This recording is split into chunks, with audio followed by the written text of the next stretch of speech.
எடப்பாடிக்கு அடித்த அதிர்ஷ்டம் கதரும் ஓபிஎஸ் தரப்பினர். இந்த மாதிரி தினம் தினம் வெளியாகக்கூடிய அதிமுக சம்பந்தமான அனைத்து விதமான அரசியல் தகவலையும் நீங்க உடனுக்குடனே தெரிஞ்சுக்கணும்னு நினைச்சீங்கன்னா நம்ம சேனலை சப்ஸ்கிரைப் பண்ணி ஃபாலோ பண்ணிக்கங்க.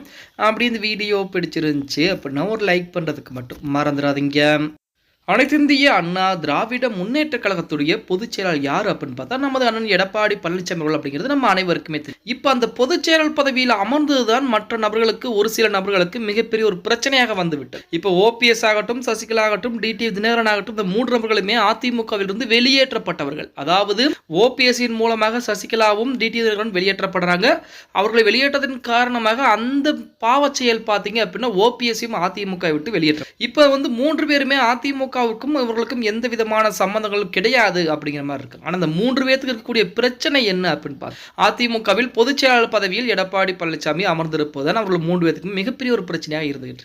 அதை எதிர்த்து நீதிமன்றங்களையும் நாடி பார்த்தாங்க. அதே போல நாடாளுமன்ற தேர்தலிலே அதிமுக தோல்வியை தழுவ வேண்டும். அப்படி தோல்வியை தழுவினால் அதை காரணம் காட்டி நாம் உள்ளே வந்து விடலாம் அப்படின்னு சொல்லி ஏகப்பட்ட வேலைகளையும் பார்த்தார்கள். ஆனால் இறுதியாக என்ன ஆச்சு அப்படின்னு பார்த்தா எடப்பாடி பழனிசாமி அவர்களுக்கு தான் இன்றளவுமே அதிர்ஷ்ட காற்றானது வீசுகிறது அப்படின்னு கூட சொல்லலாம். அதாவது ஒரு சாதாரண ஒரு தொண்டனாக தன்னுடைய வாழ்க்கை பயணத்தை ஆரம்பித்தவர் இன்று உச்சகட்ட பதவியான பொதுச் செயலாளர் பதவியிலே இருக்கிறார். அது மட்டுமல்லாமல் தற்போது தமிழகத்துடைய எதிர்க்கட்சி தலைவராகவும் எடப்பாடி பழனிசாமி தான் இருந்து கொண்டிருக்கிறார். சாதாரண ஒரு தொண்டனாக வாழ்க்கையை ஆரம்பித்து இன்று உச்சகட்ட பதவியில் அமர்ந்திருக்கிறார் அப்படின்னா அவருடைய உழைப்பையும் தாண்டி அவருக்கு ஒரு அதோடும் அதிர்ஷ்டங்கள் கண்டிப்பாக அடித்திருக்கிறது அப்படிங்கிற மாதிரி தான் திமுக தொண்டர்கள் சொல்லிட்டு இருக்கிறாங்க.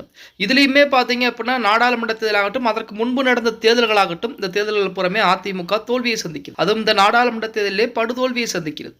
இந்த படுதோல்வியை சந்தித்த போதிலுமே அதிமுக எடப்பாடி பழனிசாமியின் தலைமையின் கீழ் தான் இயங்கிக் கொண்டிருக்கிறது. அதாவது இப்ப அதிமுக தொண்டர்கள் எப்படியுமே அதிமுக தொண்டர்களாகட்டும், அதில் இருக்கக்கூடிய முக்கியமான தலைவர்களாகட்டும், அவர்கள் அனைவருமே எடப்பாடி பழனிசாமிக்கு எதிராக போர்க்கொடி உயர்த்துவார்கள். அப்ப அதிமுக 2-3 அணிகளாக பிரிந்து கிடக்கும். அதை பயன்படுத்தி நாம் உள்ளே சென்று விடலாம் அப்படின்னு சொல்லி தான் நிறைய நபர்கள் ஆசைப்பட்டு கொண்டிருந்தாங்க. ஆனா கடைசியாக என்ன ஆச்சு அப்படின்னா இன்று வரைக்குமே யாருமே எடப்பாடி பழனிசாமிக்கு எதிராக போர்க்கொடிகள் உயர்த்தவே கிடையாது அப்படின்னு சொல்லியாங்க. அதாவது எடப்பாடி பழனிசாமியுடைய பேச்சை கேட்டுதான் இன்றளவும் அதிமுக இருக்கக்கூடிய முக்கியமான முன்னாள் அமைச்சர்கள் புறம் இருந்து கொண்டிருக்காங்க அப்படிங்கிற தகவலும் வெளியாகிட்டு இருக்கு. இப்படிப்பட்ட சூழலில் அடுத்தடுத்து அதிர்ஷ்ட காற்றானது வீசிக்கொண்டே இருக்கிறது எடப்பாடி பழனிசாமி அவர்கள். இதிலும் கூடுதலாக அவர் 2026 அதிமுக மாபெரும் வெற்றியை பதிவு செய்ய போகிறது அப்படிங்கிற மாதிரி தகவலும் வெளியாகி இருக்கிறது அப்படின்னு கூட. ஓகே गाइस, வீடியோ பிடிச்சிருந்தா மறக்காம ஒரு லைக் பண்ணி விட்டுருங்க. அப்படி இந்த வீடியோ ஃப்ரெண்ட்ஸ் அண்ட் ஃபேமிலிக்கும் ஒரு ஷேர் பண்ண மறந்துடாதீங்க.